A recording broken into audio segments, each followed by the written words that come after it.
Sibingelele bazalwane egameni lika Jesu, asibingelele ohlelweni labazalwane la khona sibhekana khona nezinkinga eziphathelene nezemshado, nezenhlala kahle, nezinto ezingakhulunywa emabandleni ohlelweni laka ST Media. Namhlanje nginiphathela ufisho omkhulu babo. Sifuna ukuthola ukuthi lo muntu oseka umsebenzi omkhulu kangaka umkhwenyana wakhe edonsa inkinga zebandla abantu befika bezotholula usekwa ubani. Namhlanje ngiphethe uMama Dlamini uManzakele all the way from Kadlangezwa. Ngicela nje ukuthi nihlale phansi ninethezeke ngoba namhlanje imini engidirectayo. Sifuna ukwazi ukuthi ungubani. Ake simbingelele officially. Sanibona mama. Ngiyabingelela Antwengane. Niyaphila kodwa? Siyaphila kakhulu, siyabila. Ngiyabona ukuthi lapho Ncwaba uphatheke kahle ngithi. Siphethe kahle. Kusho khona. Mama, yebo sisi. I-show ayizoba ngingizekhohlise ayisoba mnandi. Nginembuzo engifisa ukuthi ngikubuze yona mhlawumbe ngicabanga ukuthi nabalaleli bakhaya bayafisa ukuthi bayibuze yona kodwa bakaze baze balithole ithuba.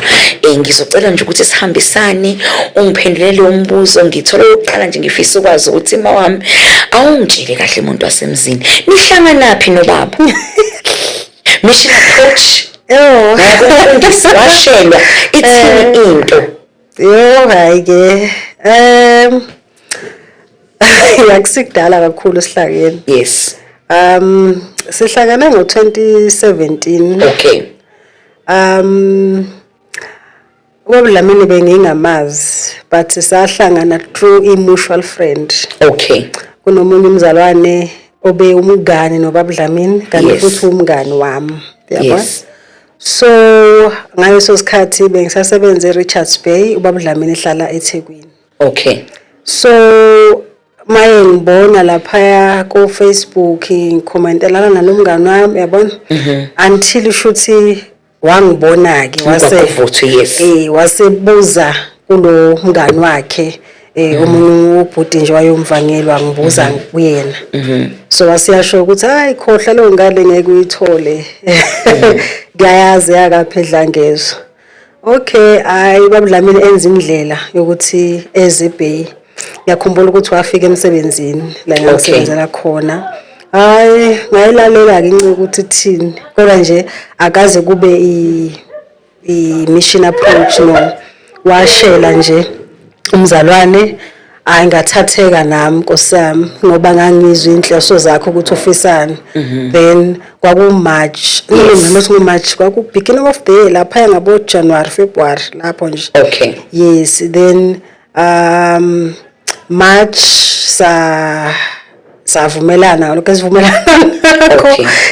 Siyaqhubeka ke indlela. Nivumelana umfundisi akekho involved? No, umfundisi akekho involved. Okay, kodwa obvious mangabe usulotsholwa watshela. Masihlangana, okay, sahlangana, let me say saqala ukuba ku relationship ngoMarch, kwakuyizi 1 zika March 2017. Okay. March and then no April following month uBdlamini wathola umsebenzi wamove wezeJoburg ngasala neKZN. Alright. So my mover ezeJoburg esezosebenza saqhubeka, you understand, saqhubeka nokuthandana lokwethu sikhulekela nje ukuthi inkosi yami sifuna iprovision, sifuna ukushada, you understand. Okay, uthola umsebenzi ngoApril uzoqala eJoburg. Nami futhi ngawo April ngathola umsebenzi ngayosebenzela eStenga eBhalitho. Okay, after that athola umsebenzi ngoApril kwaba April, May, uJune, uJuly, August, after 4 months wezekhaya. Okay. Wazolobola but before ezekhaya ngakhumbula ukuthi kwakuyi Thursday. Ngathi mina angeke uye ekhaya yolobola kumele siye kumfundisi yomazisa ukuthi ubona intombazane esontweni so uyelobola. Weza ke nomfundisi wakhe bese basuka la eGoli baya eKZN empangeni bayohlangana nomfundisi wami eDlangezwa. Bakhuluma ke nomfundisi yasho ukuthi hayi bayimisela ukuthi Saturday beze ekhaya. weza ke ekhaya ku-August weza ekhaya walobola kwahamba kahle yonke into and then following year weza esontweni ngazophakanyiswa ngoMarch. Okay. Same year I think ngabo September walethe ibizo ekhaya. Okay. September ngoba October November sashada ke. All right. Mhlambe ngoba ngiyabona ukuthi ena la sikhe phezulu yokushada. Uyazi ukuthi kuyenzeka ukuthi abantu ku social media uma ngabe bebona umuntu bamhlulele nje into ayipostayo. Abantu nje social media bamhlulele nje umuntu kuyenzeka ukuthi kuthiwa awu usitshela ngo sister Convi noma uma Mvelwenhle awusiye ngalo antichrist. Abangazi ukuthi ngiyamthanda uNkulunkulu noma angimthandi uNkulunkulu kodwa babona into engiyipostayo noma umsebenzi wami noma indlela engisolva ngayo inkinga. Kuya appearisha kumina hayi kubazalwane. That is why I had interest of interviewing you. Kuya appearisha kumina as this strong woman. Uma ngilale ngifunda into, I'm very good in reading. I-reading umuntu mangabe post izinto. You appear as a very strong woman and as a very angazi ngithini independent somebody okwaziyo ukumela into yakhe kakhulukazi kunolala sike sawenza last week. Yes, ukuthi I know lo muntu esifazane ikhona lenkani anayo. Take me back. Ukhule ekhaya umama ubaba umuntu omuhle kangaka ways ways ubaba uthini ukukhula endleleni kungabe khona into eyaba umthelela to this character ukwazi ukuyimela bani. Take me back just a little nje. Okay. Angazi noma kuzoba liklinga. Okay, no, it's your time. Okay. Ngikhule ekhaya eDlangezwa noma sifike ekhaya ngizofunda grade 1. Okay. Ne? Mangiqala ngiphaphama ngiphaphame ye 2000 yabo sengiqala ngibona izinto mangibuza cause ngithema yabo sengiqala ukukhula ngibona ukuthi hayibo khona umama la egcekeni khona auntie khona ugogo but ngiyabezwa laba abanye umama lona so mina ngiyabuza ukuthi auntie kanti uphi uma yabo because bakhona nabafowethu la hey auntie ngikhumbula ngengikhohle impendulo ngiphendula ngayo wathi hawu ima ubona manje ukuthi awunanyoko wena ungabuza umuntu oswaba mathamba amhlophe lo muntu nezintuthwana isamudli. So mangikhuluma iqiniso angazi mama washona nini but wait utata bokababa athi hawu lo muntu nezintuthwana isamudli kade lo muntu abamathamba amhlophe. So angazi I think washona maybe ngangino 4-5 years umama. Okay. So basically angimazi umama yabo. Ubaba ugogo ngoba ngithi ngafika ekhaya e2000 eDlangezwa ngoba sasilanda ugogo eSlovo kondawo kuthiwa iseSlovo. Yeah. Wasilande khona sasihlala nobaba nje yabo sihlala nobaba nobhuti bami sihlala nobaba lapho. So kunaba ngathi kunomakhelwane wamreportela ukuthi gogo cela ulanda lezi ingane lapha lezi ingane ngoba ehlala nobaba wazo nje ubaba wazo uyaphuza akayinaki lokho entombazane nje okuncane kuzoreshwa abantu lapha yana. Ubaba wayesebenza ke so mayebuyela emsebenzini baba wayela kophuza ebuye siphathele ulufu esinkwa nethini kafishi so lala sidle lokho sidabule lothini kafishi sidle kanjalo sasiphila leyo mpilo aziphila ngomuntu osilisa futhi hlasimpe ngazi ukuthi akanawo le yanto yokunakekela abantwana so sasiphila kanjalo until ugogo wasilanda ke maye silanda ugogo sonke nabobhuti bami sahlala eDlangezwa nogogo kanti ubaba waqhubeka nomsebenzi ngoba wayesebenza kwaElerens asebenza kahle baba angazi noma waye general manager or regional manager but nje baba waye well off kodwa wayenganalo into yokunaka abantwana bakhe ukondla kusithengele impahla uyabona so gogo wazi wasilanda ke ngizoqala isikole la baba uyaqhubeka uyasebenza ngale but ayikho into ukuthi hayi baba uzosithengela ama uniform uzosithengela ama exercise books ubaba uzosikhokhela school fees ayikho into kanjalo baba nje akanandaba nje understand because umama wami usekashonile nabafowethu abadala babe nomama nabo futhi umama eseshonile so sesisele nobaba sonke izingane zakhe Okay, ngisaqhubeka. Yes, ngiyale. Okay. Then mase silandile la ekhaya kukhona ugogo, kukhona uaunt, udade wabo kaBaba. Wena yedwa uaunt, besele ubabili ezama siblings. So waqhubeka kuBaba, siphila kanzima la ekhaya. Siphila ngempesheni kagogo. Sonke ingane kaBaba nje siba u7. Siphila ngalempesheni kagogo. Plus uaunt naye unezingane zakhe. Yabona, ngacela ngaso sikhathi I think kwanto wayenengane ezu5. Silala kwaRondo sonke. Ayikho enye indle khona ekhaya, yilo round owakhiwe ngamatshe nodaka. And mayakhiwe indlu la ekhaya akuqashwa umuntu kozomqasha ngani. Sasiphuma sonke nje siyehlathini siyofuna amatshe, siyofuna amathandela. Amathandela ke lezi induku ezishayelwayo lana mawendla indlu yomgaqo. Sasiyakha nje indlu siyiqede sizengane ekhaya. Makufika imvula eziningi, imvula enkulu sola ukuthi iyabhidlika sovusenye makuphela imvula. There was a time ngithi nje ngithi fast forward kancane, there was a time ngifunda umatric okwaba khona imvula enkulu ngo2010 2011. Ngenza umatric wami ngo2011. Lavele zadeleka zonke izindle ekhaya. Wasala kwayigceke. Hayi kwafunela ikhansela lasimisela itende. Ngifunda umatric wami wonke ngilala etendeni, letende noziphu leli. Wasimisela amatende awu2. Ingane zabafana amantombazane silala ngapha nangapha.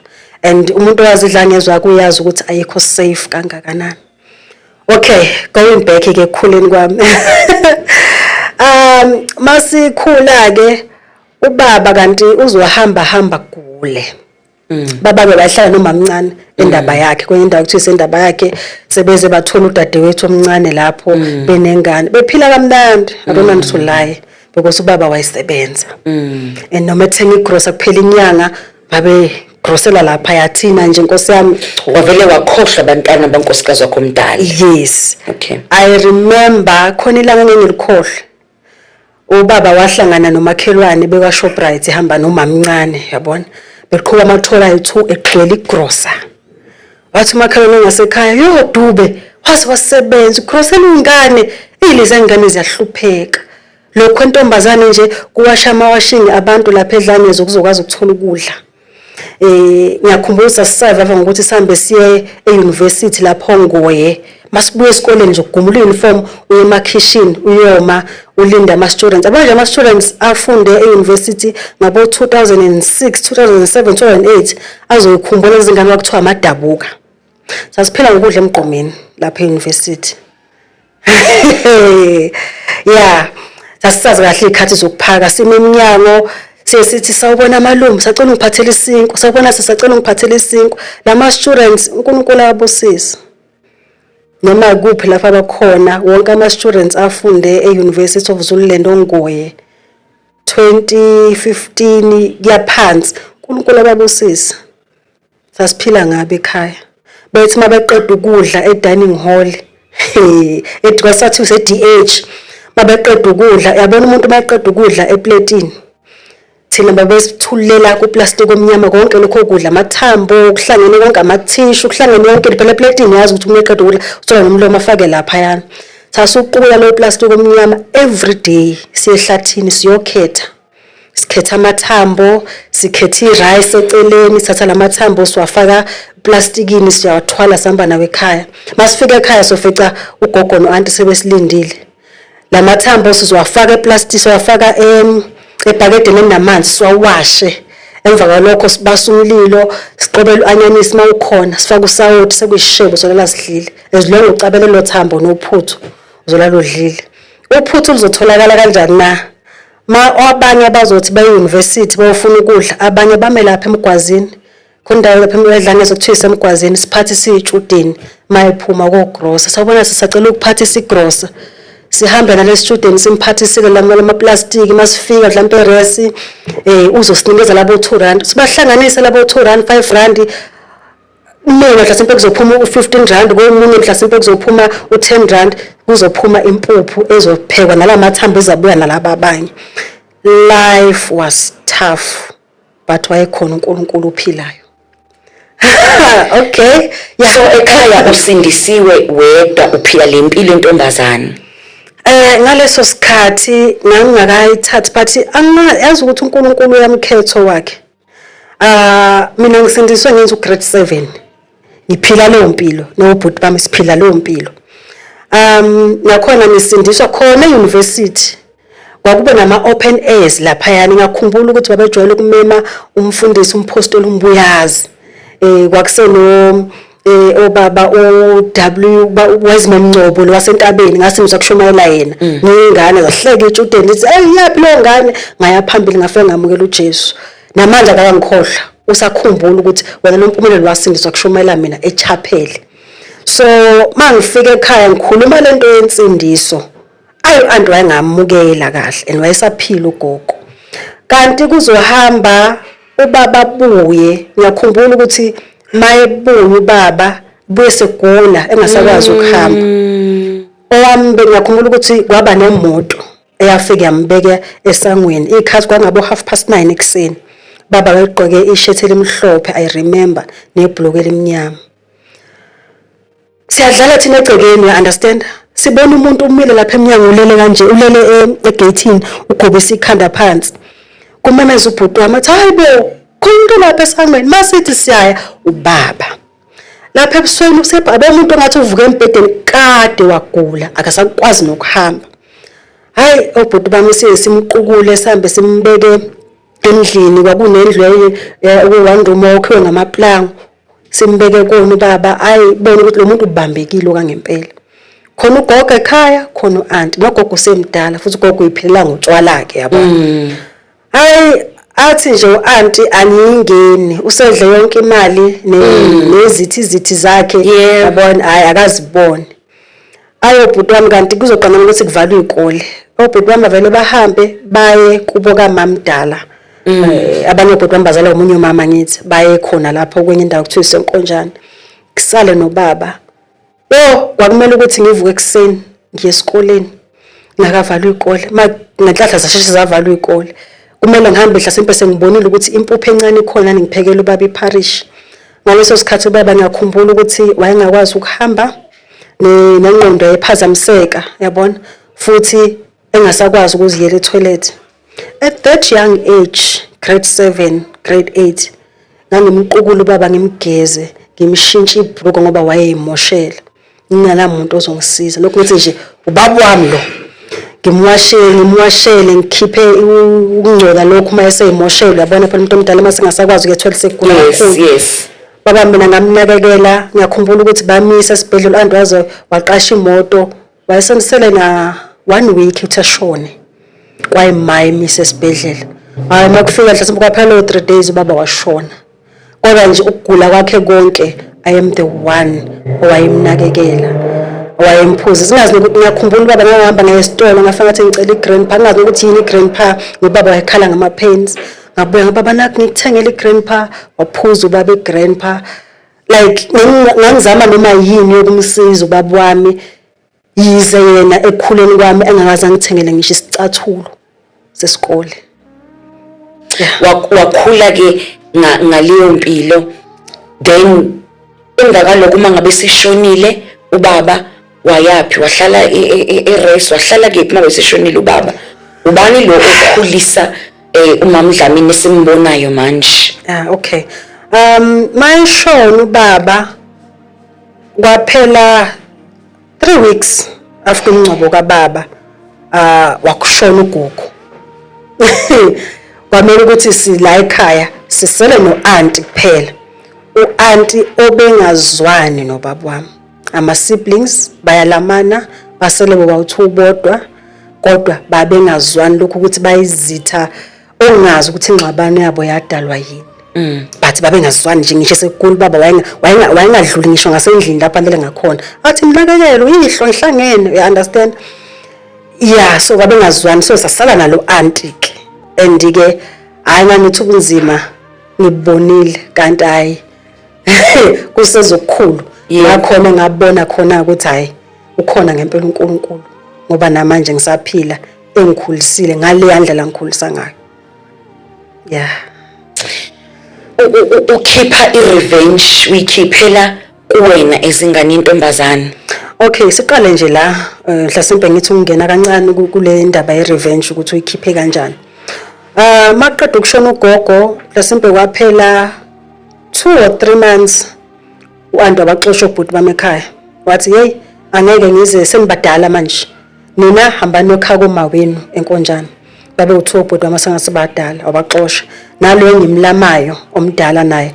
Wathi wena angikwazi ukuthi uzoshona because asikwazi ukuye ekhaya kubo kamama, asina relationship, asibazi, asazi ukuthi uphuma ubheke ngaphi and uAnti wayenqaba nathi ethi nje akafunise lapha because yes ubaba walobola. Umama ngazuthi washona umuntu wasekuthengweni impahla ukuthi usezoshada wavela wagula kancane washona umama. So Aunty nje wayengafuni ukusazana nabantu base khako mama. So wamxosha ke lo ubhuti wami ngimlamayo omdala nalabo abanye abawuthuba yakubo bona lo mdala uzoyapi lo wakithi ngoba ilona khaya laziwe akukho okunye lapha sikhona. Wahamba ehlala emzini yabantu ayikho into engihlukumeza njengale nto. Ngihlangana nobhuti wami uthola ukuthi mina ngidlile ekhaya mhlasimpe ngikho imfino egcekeni noma ngikhupha okuhlaza ngawupheka ngawenza amazambane ngangadla but yena ngingamazi ukuthi udlini. Wazi waqala ubhuti wami ngambona ukuthi manje useyabhema manje useyaphuza ehamba ehlala emzini wabantu engamfuni uAnti la ethi because sebadala bazombangisa umuzi. But naye ke wayebuye abe nokuhlupha yazi ingane mengena ku stage lezi more especially zabafana ziba nakugqoloza nyana yabo. So wamxoshela lezo zinto ke ekhaya. Hayi sengisele ngedwa ke manje ekhaya nawo nobhuti wami omncane kolama mina. Hayi lapho ke ayi wangihlukumeza ngenye indlela. Ngiyakhumbula ukuthi kuphume imali kaBaba. Zaphumela kuAnti ngoba thina sase under age. Yes. uAnti it was tough. Ubona ukuthi like ukubona ukuthi imali khona iningi kodwa ushare nezingane zakhe not nathi. Angikhumbuli mina ethi Mpumi yabuza nje ukukhuluma iqiniso. Mina uqala ukusebenzisa nje into ekuthiwa iPad emhlabeni. Ngaqala ukubona ukuthi khona iPad sengisebenza. Ngoba uAnti wayevela ethi shuku newspaper usebenzise wona. Ngifunda umatric ngaleso sikhathi. Ukulumini ngaphansi. Akanandaba. Uthi nje uma ukuthi ufuna lokho okufunayo ukubizayo hamba uvusa unyoka ethuneni. That's how my auntie was. Ungalimali ngaphansi. Ungalimali yacela ukuthi uma ingane phela wazi ukwesinye isikhathi awazi ukuthi ulifake kahle uyayingcolisa esikoleni ngihlala nje ngi embarrassed nje kwabanye abantwana ngihlala nje ngingana self esteem because ngangisaba nokusukuma because luckily isikhetha sesigqoke high school asi black but lokho kumanzi lobo sekuthiwa hlala phansi every day yazi ukuthi hayi lo ma esentu kungakusombona vele because uzohlala ekanje. And uAnti enganandaba ngaleso sikhathi wavela wahamba usibhalisa imali ama offense. Ngikhumbula kahle ukuthi wayethi mayephuma ukohola ebhalise mina bakhala wena liqala kuthini. Yeah, it's life. Ngiyakhumbula ukuthi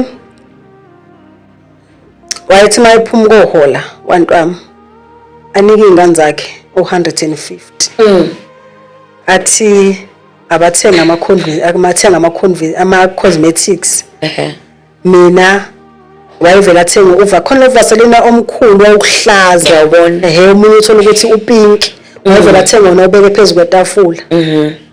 Ngcobe wona nje. Ngiyacabanga ukuthi ngwa grade 11 ngikwa matric ngigcoba lo Vaseline emakhwapheni wayevela athenga lenkontsiphendo kuthiwa ugoqo. Ngiyayibona uyifaka emakhwapheni lo nsipho ezero on uxubha ngayo uVaseline lokuhlaza kodwa abantwana bakhe emalini yethu yama orphans abanikezwe 150 ethi abathenga ama cosmetics. Life was tough. I remember mekuphuma imali kaBaba ngaze ngayijuba ngathi Aunty ngiyacela ngoba manje la ekhaya silala sonke la kule RDP and kule RDP uAnti ulala ukhona nobaba omncane okumuntu kaAnti. So ulala naye ngapha ekamereni thina ngapha sonke nokhazini mama sidlala kwelinye ikamera, abanye balala dining room, kodwa manje imali khona. Yabona baba uphunyeleza imali yaphuzwa everyday, yaphuzwa unika nezingane zakhe. Ngiyakhumbula nje ukuthi khona ingane yakhe ayinika imali enkulu. Lo ngane yakhe yahamba yokwakha umuzi esikhawini eMkhobosi. Kodwa thina sihlala kwi-RDP nayo auntie. Ngathi auntie ngiyacela ukuthi ayikhona imali encane ongasinikeza yona.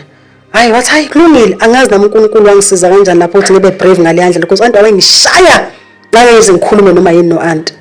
Hayi la ngempela hayi kulungile, wasinikeza 10,000 sonke ingane zababa 10,000. Mina ngathatha 10,000 ngacela abobhuti bangasekhaya ukuthi ngicela bezongisiza ukubumba ama-blocks. Ngifuna ukwakha noma 2 room nje ekhaya ukuthi at least kube khona izindlu ezikhona. La ngempela wakheka yazi 2 room. Ngathi mangiqeda lo 2 room ngithi phela ngizokhipha impahla zami lapha e-RDP. Ngoba futhi ngangihlupha ngokuthi mangibuye enkonzweni, inkonzo zami lwesithathu, inkonzo zami lwesihlanu noma honor prayer bangivalele bethi angiphinde lapha engiqhamuka khona. Uyabona? Hayi avela athi masiphelele lo ndlu wasikhipha ingane zakhe wathi akube izona ezolala kuleya ndle yakhiwe yimina. Wathi hayi ukuthi akuphathi kahle lokho sesithatha amabhegi wakho uphume kwami. Awu. Nganganabani engekho into engizoyenza, ngahlala ngaqhubeka ekhaya. Life was difficult ngalendlela emangalisayo. Khona isikhathi la khona kwakunzima ngempela, abantwana baka auntie babe abantu abangayiphathanga kahle. Yes. Abanye bebhema, abanye bephuza amantombazane, abanye ithola ukuthi bayahamba ebusuku ababuyi, yabo banama boyfriend nje aziwayo and auntie wayenganankinga nalokho. In fact wayenenkinga nami ukuthi ngithi ngisindisiwe. Athi nje uphuphisa idlozi and ngizenza ngcono. Understand lana nabafundisa ayikho into umuntu ingane endala kangaka ekuthiwa yona nje ayiyazi indoda. As a result mina ukubizwa ngenyumba waqala ungibiza ngenyumba ngifunda ugrade 10 ethi angizali. Ethi there is no way ukuthi ingane ngafika grade 10 lokuthi nje uniphethe kahle unamangalo akazali. Uma ukuthi uyazala sho ukuthi uyayikhipha izizwe. Ayingibiza nje ngenyumba. Kwesinye isikhathi mayipheke ayikho into abantu wami ngambeka ngakho konke wayekwenza, but one thing wayeyenza enamanje angifundisa yona auntie wayethi ngisho umuntu ngamzonda kanjani kodwa ukudla umncishi. So wayethi mayiphekileke mayiphaka lapha athi wenyumba nakho ukudla. Ngiye sengiyazi ukuthi makuthiwa wenyumba kusho mina. You lie. Hambe ngithatha ukudla ke ngidle lokho kudla. My aunt angazi revenge engakanani le wayekhokha ngami in such a way that khona isikhathi la khona okwangiplanela i-rape. Planning as in how? Because ukuplana it's whereby you into uyishela ukuthi ngifuna yenzeke mhlambe imini ngididwa isibisi. Kwakunale nto lokuthi mhlasimpe wayiphuza ngithi bantu wami. So khona baba baphuza nabo angithi beze mhlasimpe ekhaya bahlale phandle baphuze, but kukhona lo baba lo njalo nje mayesekhaya maye ngibona ukuthi mhlasimpe ngipheka ngale emlilweni emva kwendlu uzoza lapha emlilweni ethi hey kodwa umuhle wena yazi uthola ukuthi mhlawumbe ngigobile ngiyakhwezela ngikhwezela ibhodo lana uzolokho engimpansa uyabona futhi angikwazi ukusho ku-auntie ngoba uzongishaya. You understand? Uzokho emphansi ethi hey umuhle wena uncifelisa bona izinto lezo zomuntu wesilisa enganeni uyabona. Kwathi ngelinye ilanga I remember isikhathi kwangabo 5 weza lo baba ekhaya. Ufike kwathi yazi lo baba wayehlala khona indawo kuthiwa isemaCrossini eDlangezwa.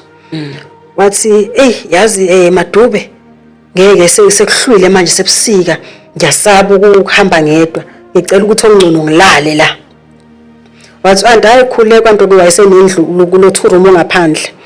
Wathi auntie ayikhuleka uzolala nompume lapha endlini. Ethi lo baba akezolala nami. La kule RDP angilali ngedwa ngilali mina ngidala but ngilala nezingane za auntie ezincane. Auntie wayenengane eko7 years 8 years yabo esencane. Mina ngidala kulo RDP ngase ngilala khona because okhazini bami kwaseke ngabantu abesebedlalela nabantu baba bathandana nabo. Understand? Kanti khona ukhazini wami omdala owayefikile angaze wathatha impahla ehamba naye ntambama ehleli ke sahleli nje sixoxa wathi hayibo mama uthi umpuma kalale nalo baba la endlini wathi manje uzolala phi wathi yini ungamlalisi nawe lapha endlini yakho wayethi akalale nompume la because okhaze mama bengahloniphiki yabona wathi hayibo phela indlu yami le akekho umuntu ozongitshelani mawukuthi umpuma unenkinga ngalokho akaphuma ahambe hayi ngabona ukuthi lingishonele anti-ke wayengaphikiswa yebo ayi ngazama yezo ngathi hayi anti mina lo muntu lona nginenkinga yokuthi wenza lokhu nalokhu kade waqala so angithembi ukuthi ngingalala naye ekamerweni sobabili wathi anti hawu kahle wena umumbi kangaka wena phela umgodi onganyukwanja wayengibiza kanjalo athi nginyumba umgodi onganyukwanja ucabanga ukuthi lantu lo baba lona njengoba emuhle kangaka nje futhi enentombi yakhe empofu angakwenzani nje wena uyini wena wangithuka lo baba kalali namantombazana amambi umumbi wena akekho umuntu wesilisa ongalala nawe akusekunto engeze ngijwayele because into zayikhuluma every day wakhala lo cousin wami wathi kanti mama umpume wakwenzani kanti ngoba ingane kabhuti wakho le wakwenzani wathi hayi suka ayihambe mawukuthi akanayo indawo yokulala ke akahamba ayovula ibhokisi alale nonini ethuneni ngangana ayikho umuntu engangaphuma ngobalekela kuyena because noma khala babemsaba wayithukana abantu wami lo baba lo engisho ukuthi ngoba ngisho ukuthi ukhona uNkulunkulu ophilayo baba kwabekwa uyena owathi hayi khuleka Madube kulungile ngizohamba nangempela wahamba ngakhona ukulala endlini kodwa nje waze wathi I think after 2 or 3 days lo baba wahlangana nami ngiyakhuluma ukuthi ngangihamba kone umuzi lapho uthi wacela ngihamba leso sikontiri leso wangimisa yabo ngime nje but nginalo into okuhlonipha isimilo kumele ngiyimi umuntu omdala kodwa futhi nginalo into ukuthi kanti lo baba kanti yini akangiyeke uyabona wathi mntanami niyaxolisa ngalento eyenzeka uanti wakho bethi angizocheck ukuthi useyintombi ngempela yini so nganga understand ngalesa sikhathi ukuthi makuthiwa umuntu wesilisa akazo ngicheck ukuthi ngintombi ngempela yini kusho ukuthini it's now that sengikhulile sengiyabona ukuthi no wayesho ukuthi akalale nami so that ezongibona ukuthi ngintombi ngempela yini mayise ngibonile ukuthi ngintombi ngempela already bese ngilimazile Manje kunento engifuna ukuyibuza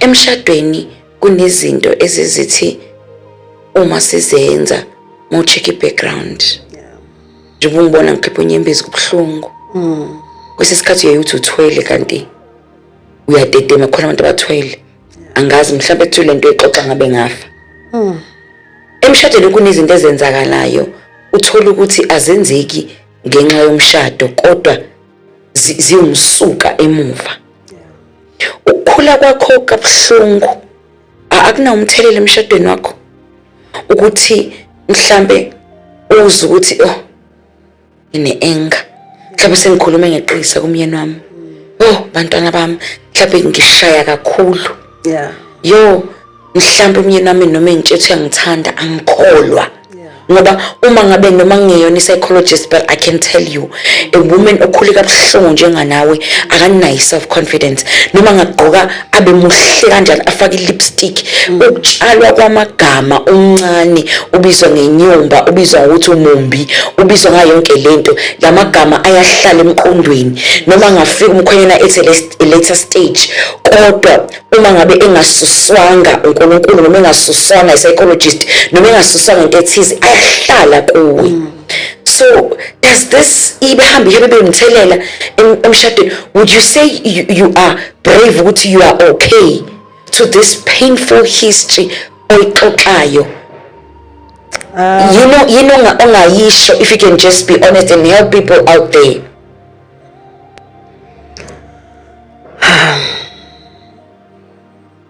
yazi into engayisho mina ngathi nje khona uNkulunkulu ophilayo khona uNkulunkulu uyathwalana bafethu uNkulunkulu uyathwalana and thank you kuba khona isikhathi la khona uzoyibuza ukuthi why me? Yabo. And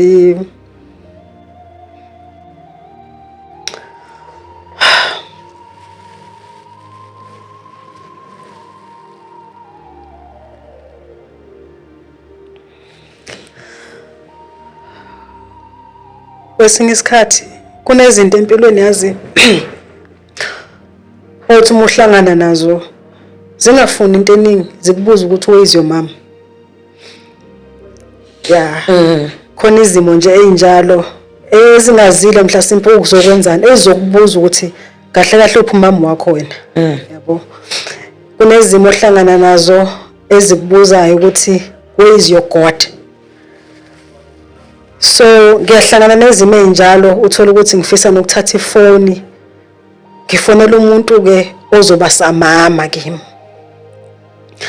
Uthola ukuthi I have no one, nginoNkulunkulu nje othe nguyise wentandane ngomyeni wabafelokazi. Andiyabona ubaba mayethi lithizwe kaNkulunkulu anginishiyi nodwa nginishiya nomoya ongcwele ozonifundisa. Yes. Ozoniholela kulo lonke iqiniso ozoba umduduzi. uNkulunkulu wayengadlali alikhizwe lingamanga. There was a time la khona engangena kuma fasting khuleka because umyeni wami wayecomplain ukuthi nginolaka. Okay. Yabo. Complain ukuthi ngeke into encane unakho ukuyenza into enkulu and unolaka. Kwamele ukuthi ngingabi defensive ekutheni no phela wena kumele understand ukuthi ngikhule kanjani but ngiyibeke la ukuthi kahle kahle phela yena wayengekho lapho. Yabona kumele sometimes ulugwinye iqiniso linjalo ukuthi uyayibona iNdlamini lolaka kushoyo. Ngangilibona angithi mase ngihleli phansi uthola ukuthi into encane ayenzile but kimina ihlale kabuhlungu ibe nokuthi ashuthi vele uyafana nomuntu ongikhulisile. You understand? Ngisho into encane ngithi ashuthi vele bengeke enze into kanje kanti phela naye umuntu unamaphutha iphutha lihlala eqinile. You understand? And wese umuntu wesilisa abantu besilisa abanamaphutha. So wabiza ukuthi ngingene kuma fasting ngimncenga uNkulunkulu.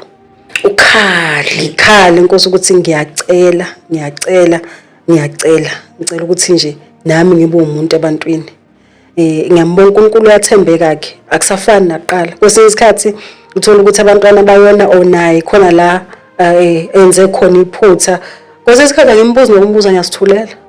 Ngicine ngokukhuleka ngithule. Kwesinye isikhathi ngingambuzi ngisacasukile ngehlisa umoya bese ngiyayi-addressa kahle ke indaba ngoba kwesinye isikhathi thola ukuthi umuntu wesilisa noma wrong but approach yena umzoyibanga. Yes. Ngicela icala sesicele ngakuwe ngenxa ukuthi indlela oyengayo. Yes. So nami njalo so ukuthi wrong ngempela wrong lokho kuserious but indlela engimdilika ngayo yona ayayivele ishintshe yonke lento iphutha lisanya ngakimi. So kwamele ukuthi ngimncenge uNkulunkulu ngoba phela namba ngithanda ukuhlala amaphutha engakimi. You are touching ngifuna ukuthi sigoqe indaba yethu. Okay. Because ngiyabona ukuthi asisekho right soba kunento oyithintayo. Ngike ngayithinta nami ngibona kune meeting point. Childhood traumas. Silwa kanjani nalento yama childhood traumas kubantu abasindisiwe abangayikhulumi eyimbangele kuhlunga emshadweni yethu ukuthi imshado igcinisi yabona because you are talking about ukukhuleka kuhlungu kungena no nearly rape khona barishwa kukhona bashawa kukhona ya understand. Would you say ama childhood traumas are dangerous ukuthi kungagcina kuqhiphuka umshado if they're not resolved? Or would you say abantu they should take your route ukuthi bahlale noNkulunkulu fasting? Or would you say ababona udokotela ma psychiatrist bandani ikuphi wena ongakusho ukuthi nawe kucishe konakala emshadweni iyiphi route abantu ekufanele ukuthi bamdlamini njengamanje bayithathe because it seems as if this is an elephant in the room. Okay. Yabo because mhlawumbe kungenzeka ukuthi akona bonke abakhwenyana abafana njengodlamini abanye bakhonyana vele uzomthusa mhlawumbe naye unokwakhe ukuhlangana ibhomu ukuqhumi mhlawumbe waba nenhlanhla ukuthi wathola vele umkhwenyana mhlawumbe he had less childhood traumas or mhlawumbe umuntu onenhliziyo ende ngoba ngibona ngathi futhi lento inkinga kakhulu kuthina abantu besifazane ngathi bona bayakwazi ukulungisa ama-child. I'm not saying perfect kodwa thina ngathi siyahluleka lapha kuma-childhood traumas. Senze njani? How would you advise umakoti osemncane o-vibrant njenganawe obani mhlawumbe nje usale usugoqa konke then ebese alright ngicela ukulanda kodwa umbuzo wakho. It's okay. Mina ukuqala kwami ukudila nalento eyinhlupha ngaphakathi because anti ngihlukumeza kakhulu. Mhlasimpe lokho ngixoxa la ku 10% because I remember ukuthi kwesinye isikhathi wayangilalisa egcekeni kuze kuse ngiyenzanga lutho just because ngibe late ukubuya esontweni mhlasimpe ngo5 minutes. Hayibo. Avela athi hayi phindelela lapha dulele khona. Emini esontweni ngiphuma ngo1 bayangafika ngo1:10. Avela athi ngikulale la endlini namhlanje ngitshela ukuthi uyadlala. Nangempela kushaya 7 akhiye nezingane zakhe kushaya 8 kushaya 9 ekhiyile. Edlangezwa ke indawo dangerous ngoba kune university eduzane. So yeah kuningi angenza khona but uqala kwami ukudila nale pain ebengikhula nayo. Ngaqala ngokuthi ngizame mina ukumvezela ukuthi ngumuntu I'm just a girl eyashiwa abazali bayo just ethi nje bangishiya nawe. Mangiqala ngithola umsebenzi ngisebenza lapha eBay ngizohlangana nobabdlamini uanti wathi yazi futhi hey wathi anti ayike yonke leminyaka ubudla ukudla kwami so sekuwena uzosondla la ekhaya. Hawu Lapho ngihola 3500 ngisebenza eBay ngigibela ngo40 rand ngosuku. So lo 40 rand ngosuku it means 800 rand. 800 minus 3.5 I think ulapha ku 2.8 malanga ngisala nayo. Kumele ngithenge igrocer yomndeni wonke. Makukhona okushodayo athi kusasa ubuye nakho. Okay, so ngakwenza lokho yabo kubhlungu ukuthi uyasebenza kodwa ukwazi ngokuyithengela ifoni ebizayo noma ukwenzani because ukuthengela iwivinyana nawe phela ubonakala esontweni nezimpahla no you can't because kumele ubuyise imali yonke athi ungondle ngayo. Okay, ngaqala ngayenza leyo nto ngithi mhlasimpe ngenzela ukuthi angithande yabo ngithenga ngizothenga bengaphezulu ngihambe nejwayelani ngithenga lamabhokisi enyama ngingasali nalotho sangimali ukugibela kuphela. And kuyo lo grocer leyo ethi I'm not allowed ukuthi ngiphathe isikhaftini emsebenzini because angeke ngidle kabili phela. Ngeke udle kupheke ebusuku kudla kanye nathi ekseni wena bese udla ukudla kwesibili usuzophatha emsebenzini angeke. Ngaphatha isikhaftini ngilamba ngisebenza ngidle nalabo bhuti laba ngangisebenza nabe contractini ngidle ekhaftini zabo. So ngalokho I was trying to please her. Hayibo. Yes. So that was step number 1 engakwenza. Number 2 ngavele ngathola umsebenzi eStenga nami. Mangithola umsebenzi ngenza sure ukuthi mazithi 25 ngiyahola ngangimfakela imali ngimfakele 1000 rand. Avele noma usungenile imali angasho ukuthi ngiyabonga ngitholile. Mhlawumbe ngizofola ke nami ngiphaphile hey anti uyitholile imali athi ayisho ngone ukuthi ihambile. Ngithi anti Shile bengisho ukuthi uyibonile yini athi yini anginamehlo ngiyibonile. Sofuna ngithini ke mase umola mphume sililizeleke simemele just because uthumela imali egrocer kanti ufuna ukwenzani nje ngiphila lo mpilo angikwazi ukuthi ngiyabonga wakhe. Hayi ngakuzama lokho ngabona ukuthi akusebenzi. Ngaphinda ngazama okwesithathu futhi nami ngidilulu yo ngazama okwesithathu ngahamba ngamlungisela RDP yakhe ngafaka amaglass amawindini because abantwana bakhe babethi bephuma ikophuza ebusuku sesivalile eminyango bavela baphumta aphihliza iwindi angena lale. Ngafaka wonke lawo maglass endlini ngafaka ama-butler guards. Nakhona wathi hawu ulungisa lendlu ngoba nakho mhlasimpe ufuna ukuthi mase uyiqedile ungibulale khonzolanda abafowenu kube umuzi wenu angiyekeke. Hayi ngabona ukuthi no lokho akusebenzi ngayiyeka. But nje ngaqala lapho ukuzama ukuhila lento le pain engakumina because nganginalento ukuthi hayi mhlawumbe mengenza kanje uzongithanda. Hayi mhlawumbe mengenza kanje uzongithanda. Mangimthengele impahla ngihambe ngeThekwini ngothenga impahla ngimthengele nama 2 piece hayi mhlawumbe uzongithanda. Vele athi nje hawu laba 2 piece ashibhe kanje lama 2 piece mamfundisi kahle bo wena yabona. Yeah, ihlukumezile antwami Nkosi yami. Okay. Ngaqhubeka until la khona gcine khona ukungibekisala bengishaya mina anti kakhulu. Hayi nangoswazi bengishaya ngamaqupha bamba ikhanda qhimiza odongweni ngibe namapapa amzangaka uma ukuthi uphethe mhlawumbe ufry inyama esitofini athatha ipani nesibazi la khona owangishaya ngepani lishisa lasuka nenyama ngasala ngipinki ihlombe lonke ngazibona ngangiyisa ngisho ekliniki uzofika uthini ekliniki ufika uthi wenze kanjani musukuphapha wena isilonda esincane lesi uyabona ngasigcoba nje imuthi lo wamehlo ngaze ngaphola but nje ngine isilonda nje sasisikhulu la so ngangizama nakhona ukuhila you understand ngenza zonke lezo zinto ukugcina kwakhe ukungibeka isandla I remember ukuthi wagcina ukungishaya kwakuyizi 2 November 2018 ngizoshada nge3 November 2018 gcina ungishaya Friday ngizoshada Saturday ushawa usunkosikazi womuntu vele usulutsoliwe ngokwesinti kahle kahle usunkosikazi womuntu yeah iliphi icala lengakuthi ungazoshaya usuzoshada sasihambile ikiss yami yomshado ibhokisi lomshado ngalithenga akulungisela umshado ngalelo langa so ngizophuma ngakusasa ekseni ngo3 siphekelele kushada eJozini so sadelaya ngenxa yetraffic sibuye eThekwini siyedla ngizwa nobhuti bami nemoto eqashiwe so ngihamba nebhokisi la nabafowethu ngathi nje mangena wathi makoti uyafika ngalesikhathi ezoshada ngakusasa ngathi nje ngiyaphila ngathi hayi anti bekuyi traffic wathi uphendula bani hlaba ngempama kanti obhuti bami bayangena eminyango bathi hayibo wenzani so bambamba ka lapho kwaba yabo kwaba lo msindo lo kwathiwa no ngiyawenza umsindo so obhuti bami beqala ukubona into kanjalo ngoba bengahlali ekhaya so yeah ngashada ke I was trying nakhona ukuthi ngihile ngimenzele izinto but ngabona ukuthi no man angiyikho lento ayisebenzi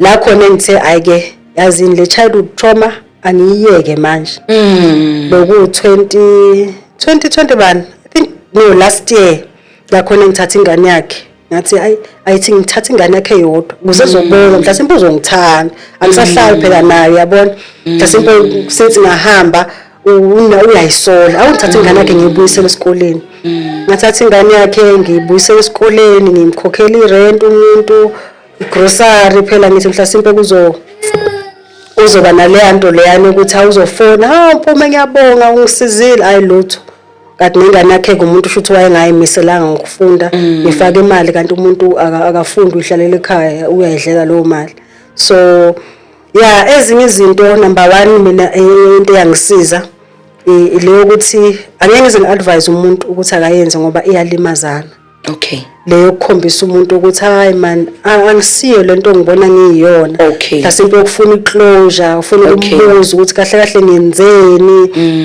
inakho ukulimazana ngoba mina ngilimazile ngavele ngayiyeka nje ngathi Nkosi ngicela ukuthi you don't advise a closure because sometimes there is no closure kanayo ama uzolimala kakhulu yes so yeah ngithatha decision ukuthi ngicela ukuyiyeka last year yeah and ingabona ukuthi usaphila and iyo impilo ayihambi kahle yeah impilo ayihambi kahle kakhulu okay Mdlamini siyabonga thank you so much for taking the opportunity ukuthi siyazi background you're such a strong woman such a very brave woman now I understand ukuthi umuntu wesilisa nje noma imuphi uma kukhona umsebenzi awenzayo there must be somebody oyinjini ena ngemuva. What is the advice, last word, advise umuntu who is suffering like you as we speak? Mina nginento ukuthi khona uNkulunkulu ophilayo. And uNkulunkulu akakufaki entweni angazi ukuthi uzokukhipha kanjani nokuthi ukufakelana. Mina ngingena yonke lento engangena kuyona eningi mhlasimpe nenye engayikhulumanga. Ngabe mhlasimpe wena ohlala ekhaya namhlanje awusizakala. Ngangena konke into engene kuyona ukuze namhlanje ngikwazi ukuyixoxa kusizakale lo waya nalo waya osangene kuyona ukuthi azi ukuthi uNkulunkulu akamfaka umuntu wakhe la khona ngeke akwazi ukumkhipha khona futhi anganayo injongo. Look at uJoseph mayiqala ngene emgodini eqala abafowabo befuna ukumbulala beyitshela ukuthi ufile mbuka ukuthi wagcina laphi. So uNkulunkulu uhlale necebo nomuntu. Lokhu ukuqala kaJobe akufananga nokugcina kwakhe. Yabona? So uNkulunkulu unayo leyo nto leyo kuba ngazuthi akekho kanti ukhona. So umuntu nje into engingayisho kumuntu ukuthi ungamlibali uNkulunkulu. Noma ngisho kuthiwa sebekufake la khona ubona kahle ukuthi ngizophuma kanjani. Ikulunga kwethu akufani. Abanye balingwa ngabantwana, abanye balingwa ngabayeni, abanye balingwa emabandleni, kodwa nje kuyo konke lokho okulingwa uzungamlibali uNkulunkulu ophilayo. Ngizwakele abantu batholephi. Nkosi yami, hayi ngisho namba yami bathole kumyeni wakho. Yebo ngiyacela nje abangidingayo bangangithola kuba Dlamini. Bathole baBdlamini. Siyabonga kakhulu balaleli, njengoba nizwile ngidinga nje ikhofi elinamandla elinoshukela abaningi ukudigesta le ndaba akube ngishesha. Nkosi yami. Angikho strong njengoba ngicabanga. I'm very vulnerable ngumuntu nje oshesha ukuphuka, especially into eziphathelene nabantwana nokukhula kahle. Siyambonga uNkulunkulu for the show. uNkulunkulu enakabe nathi, uNkulunkulu asigcine. Nizwile ukuthi advice uNkulunkulu uyamgcina umuntu. Until next time, thank you so much. Bye bye. Thank you.